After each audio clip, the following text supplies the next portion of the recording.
Hello বাচ্চারা, কেমন আছো সবাই? আজকে আমরা বোর্ড বইয়ের অনুশীলনী থেকে সেটের একটা অঙ্ক করব। বোর্ড বইয়ের প্রতিটা প্রশ্নের সমাধান তোমরা পেয়ে যাবা আদানিস্ট মাধ্যমিক গণিত বই, অধ্যায় 2, অনুশীলনী 2.1a। আদানিস্ট ওয়েবসাইটে গিয়ে তোমরা পুরো এসএসসি পরীক্ষার প্রস্তুতি একদম ফ্রিতে নিতে পারবা। তোমাদের আদন ভাইয়া আর আদানিস্ট টিম সবকিছু তোমাদের জন্য ফ্রি করে দিয়েছে। চলো প্রশ্নটা একবার পড়ে ফেলি। প্রশ্নে একটা সেট দেওয়া আছে যার ভেতরে আছে 3, 5, 7, 9 আর 11, আর বলা হয়েছে এই সেটটা সেট গঠন পদ্ধতিতে প্রকাশ করতে হবে। সবার আগে বুঝে নেই সেট জিনিসটা আসলে কি। সেট মানে হলো একটা দল, কিছু জিনিসকে এক জায়গায় জড়ো করে তাদের একটা নাম দিয়ে দেওয়া। যেমন তোমার ব্যাগে আছে বই, খাতা, কলম আর স্কেল। এই চারটা জিনিস মিলে হলো তোমার ব্যাগের জিনিসপত্রের সেট। দলের ভেতরে থাকা এক একটা জিনিসকে বলে উপাদান, ইংরেজিতে এলিমেন্ট, বাংলায় উপাদান, মানে দলের এক একজন সদস্য। আমাদের এই প্রশ্নের সেটের উপাদান 5টা: 3, 5, 7, 9 আর 11। সেট লেখার 2টা স্টাইল আছে, আর 2টাই তোমাদের চিনতে হবে। প্রথম স্টাইলের নাম তালিকা পদ্ধতি, ইংরেজিতে রস্টার মেথড বা লিস্টিং মেথড। এই স্টাইলে দলের সদস্যদের নাম ধরে ধরে একটা একটা কোটা করে লিখে দেওয়া হয়, ঠিক ক্লাসে রোল কল করার মতো, যেখানে প্রত্যেকের নাম আলাদা করে ডাকা হয়। দ্বিতীয় স্টাইলের নাম সেট গঠন পদ্ধতি, ইংরেজিতে সেট বিল্ডার মেথড। এই স্টাইলে কারো নাম লেখা হয় না, বরং একটা শর্ত বলে দেওয়া হয়। শর্ত মানে একটা নিয়ম, যেটা মানলে দলের ভেতরে ঢোকা যায়, আর না মানলে বাইরে থাকতে হয়। যারা যারা সেই নিয়ম মানে তারাই দলের সদস্য হয়ে যায়। যেমন ক্লাসে যদি বলি যাদের রোল নাম্বার 5-এর নিচে তারা দাঁড়াও, তাহলে কারো নাম না ধরেই একটা দল তৈরি হয়ে গেল।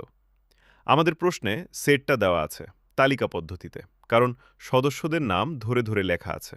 আর আমাদের বানাতে হবে সেট গঠন পদ্ধতি, মানে শর্ত। ধরি বড় হাতের এ সমান 3, 5, 7, 9, 11 নিয়ে গঠিত সেট। শর্ত লেখা হয় একটা বন্ধনীর ভেতরে, যার নাম দ্বিতীয় বন্ধনী, ইংরেজিতে কার্লি ব্রেসেস। দেখতে বাঁকা 2টা দাগ, যেন দুই দিক থেকে জিনিসগুলোকে আগলে রেখেছে। এর কাজ হলো দলের সীমানা দেখানো। ভেতরে যা আছে সেটাই আমাদের দল, বাইরে যা আছে তা এই দলের কেউ না। আমাদের পুরো উত্তরটা এই দ্বিতীয় বন্ধনীর ভেতরেই বসবে। বন্ধনীর ভেতরে সবার প্রথমে লিখব এক্স। এই এক্স হলো সেটের উপাদান।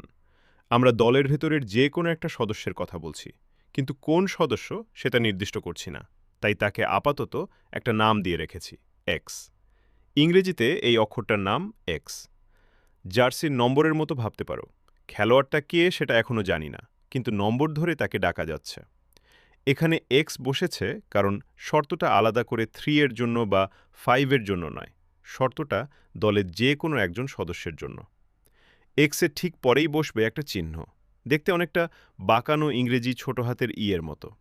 এর ইংরেজি নাম বিলংস টু, বাংলায় পড়ি এর অন্তর্ভুক্ত বা এর সদস্য। সোজা মানে হলো বাঁ পাশে যে জিনিসটা আছে সে ডান পাশের দলের ভেতরে বসে আছে। এখানে এই চিহ্নটা লাগছে কারণ আমাদের বলে দিতে হবে এক্স কোন জাতের সংখ্যা, মানে কোন বড় দলটার সদস্য। এই চিহ্নের পরে লিখব বড় হাতের এন। ইংরেজিতে এর মানে ন্যাচারাল নাম্বারস, বাংলায় স্বাভাবিক সংখ্যা, মানে গোনার সংখ্যা। 1, 2, 3, 4, 5 এভাবে চলতেই থাকে। ইংরেজি এন অক্ষরের বড় হাতের রূপ দিয়েই স্বাভাবিক সংখ্যার পুরো দলটাকে বোঝানো হয়, তাই আমরা বলি বড় হাতের এন। এখানে বড় হাতের এন বসেছে কারণ আমাদের 5টা উপাদান 3, 5, 7, 9, 11 সবগুলোই গোনার সংখ্যা, কেউ ঋণাত্মক না, কেউ ভগ্নাংশও না। তাহলে এক্স বিলংস টু বড় হাতের এন, এই পুরো অংশটার সোজা মানে হল এক্স একটা স্বাভাবিক সংখ্যা। এরপর বসবে একটা কোলন, 2টা ছোট বিন্দু, একটার নিচে আর একটা। ইংরেজিতে পড়ি সাচ দ্যাট, বাংলায় পড়ি এমন যেন বা এরূপ যেন।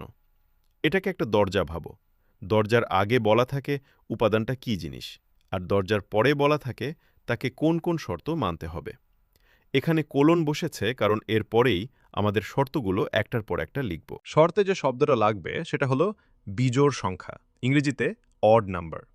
বিজোড় সংখ্যা মানে যে সংখ্যাকে 2 দিয়ে ভাগ করলে পুরোপুরি ভাগ যায় না, 1 অবশিষ্ট থেকে যায়। আর যে সংখ্যাগুলো 2 দিয়ে পুরোপুরি ভাগ যায় তাদের বলে জোড় সংখ্যা, ইংরেজিতে ইভেন নাম্বার, যেমন 2, 4, 6। এই শব্দটা এখানে লাগছে কারণ আমাদের দলের 3, 5, 7, 9, 11 প্রত্যেকটাই বিজোড়, আর জোড় কোনো সংখ্যা দলে একটাও নেই। শুধু বিজোড় স্বাভাবিক সংখ্যা বললে কিন্তু কাজ শেষ হয় না। বিজোড় সংখ্যা তো শেষ হয় না, 13, 15, 17 এভাবে চলতেই থাকে। আর এদিকে 1ও কিন্তু বিজোড়, তাই আমাদের একটা বেড়া দিতে হবে। ঠিক যেমন মাঠের চারপাশে বেড়া দিলে বাইরের গরু ছাগল ভেতরে ঢুকতে পারে না। বেড়া না দিলে অসংখ্য অতিরিক্ত সংখ্যা আমাদের দলে ঢুকে পড়বে। বেড়া বসাতে 2টা চিহ্ন লাগে। একটা হলো বড় চিহ্ন, ইংরেজিতে গ্রেটার দ্যান, বাংলায় বড়, আর আরেকটা ছোট চিহ্ন, ইংরেজিতে লেস দ্যান, বাংলায় ছোট। দেখতে 2টাই একরকম, এক পাশ হাঁ করা আর অন্য পাশ ছুচালো। মনে রাখার নিয়মটা হলো চিহ্নটা একটা ক্ষুধার্ত মুখ, আর সে সবসময় বড় সংখ্যাটাকেই খেতে চায়, তাই হাঁ করা মুখটা সবসময় বড় সংখ্যার দিকে ঘোরানো থাকে। বেড়াটা কোথায় বসবে দেখি?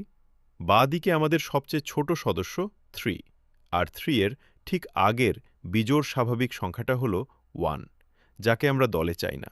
তাই বাঁ দিকের বেড়া বসবে 1a, শর্ত হবে x, 1 এর চেয়ে বড়। ডান দিকে আমাদের সবচেয়ে বড় সদস্য 11, আর 11 এর ঠিক পরের বিজোড় সংখ্যাটা হল 13, যাকেও আমরা দলে চাই না। তাই ডান দিকের বেড়া বসবে 13a, শর্ত হবে x, 13 এর চেয়ে ছোট। 2টা কথা একসাথে লিখে ফেলা যায় এভাবে। 1x 13। খেয়াল করো, বাঁ পাশের চিহ্নটার হাঁ করা মুখ x এর দিকে, কারণ 1 এর চেয়ে x বড়, আর ডান পাশের চিহ্নটার হাঁ করা মুখ 13 এর দিকে, ছুচালো দিকটা x এর দিকে, কারণ x 13 এর চেয়ে ছোট। 2টা চিহ্নেরই হাঁ করা মুখ বড় সংখ্যার দিকে, নিয়মটা এক। এখানে এবং শব্দটা খুব জরুরি, ইংরেজিতে অ্যান্ড, এবং মানে সবগুলো শর্তই একসাথে মানতে হবে। একটা মানলেই হবে না, আর যে কোনো একটা ভাঙলেই সেই সংখ্যা বাদ। অথবা লেখা থাকলে যে কোনো একটা মানলেই চলত, কিন্তু এখানে অথবা নয়, এবং।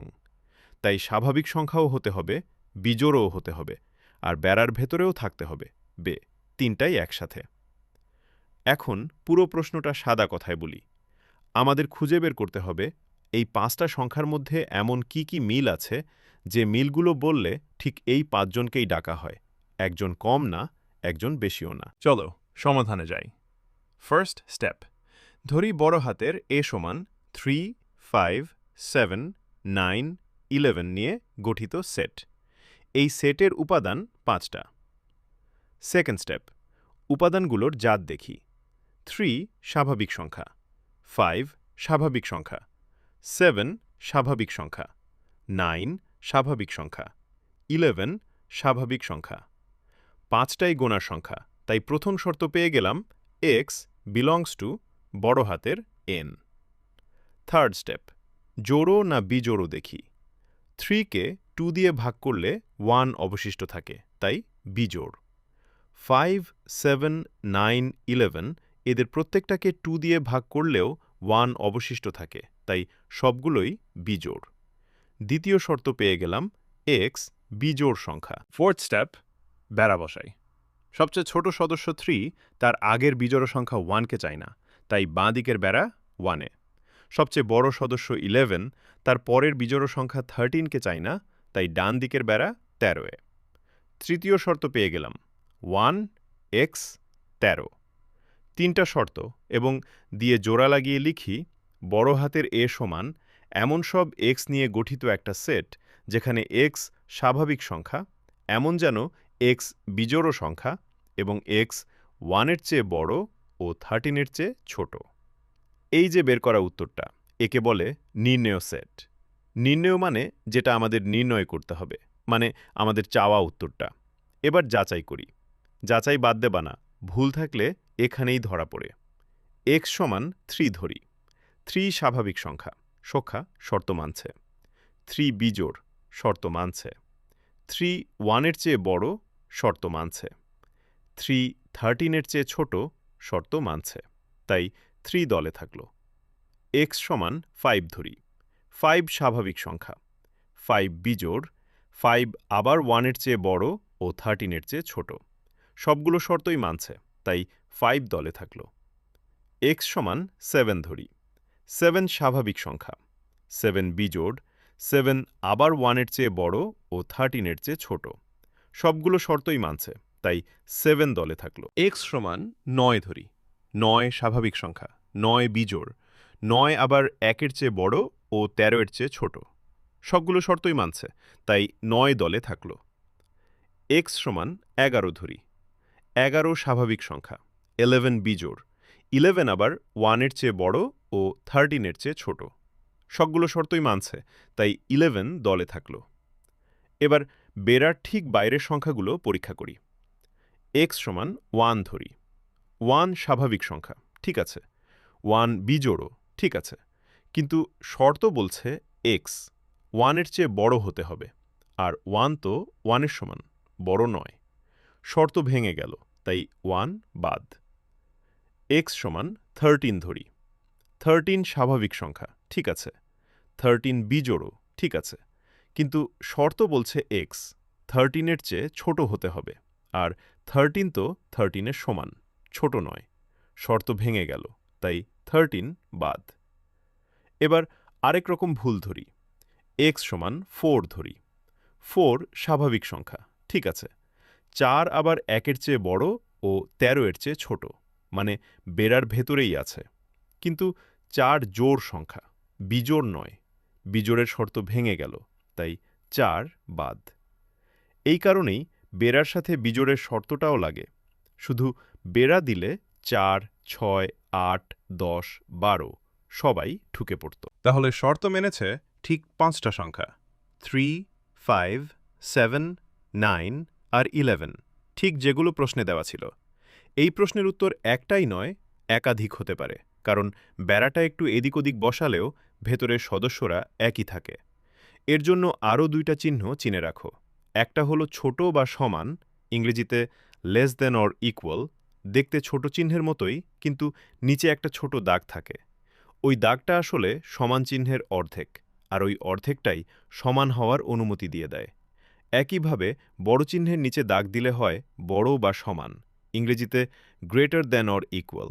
এই চিহ্ন লাগছে কারণ বেড়াটা যদি ঠিক 3 আর 11-এর উপরেই বসাই, তাহলে 3 আর 11-কে ভেতরে রাখতে হলে সমান হওয়ার অনুমতিটা দিতেই হবে। প্রথম বিকল্পরূপ, এমন সব স্বাভাবিক সংখ্যা x নিয়ে গঠিত একটা সেট যারা বিজোড় সংখ্যা এবং যারা 3-এর চেয়ে বড় বা সমান ও 11-এর চেয়ে ছোট বা সমান। দ্বিতীয় বিকল্পরূপ, এমন সব স্বাভাবিক সংখ্যা x নিয়ে গঠিত একটা সেট যারা বিজোড় সংখ্যা এবং যারা 2-এর চেয়ে বড় ও 12-এর চেয়ে ছোট। তৃতীয় বিকল্পরূপ, এমন সব স্বাভাবিক সংখ্যা x নিয়ে গঠিত একটা সেট যারা বিজোড় সংখ্যা এবং যারা 1-এর চেয়ে বড় ও 11-এর চেয়ে ছোট বা সমান। 3টা রূপেই ঠিক ওই 5 জন সদস্যই আসে, তাই 3টাই সঠিক। তবে খেয়াল রেখো, বিজোড়ের শর্তটা কোনোটাতেই বাদ দেওয়া যাবে না, শুধু বেড়াটাই সরছে। আদানিস্ট মাধ্যমিক গণিত বই, অধ্যায় 2, অনুশীলনী 2.1। এই অনুশীলনীর বাকি অঙ্কগুলো ঠিক এভাবেই সাজানো আছে, দেখে নিও।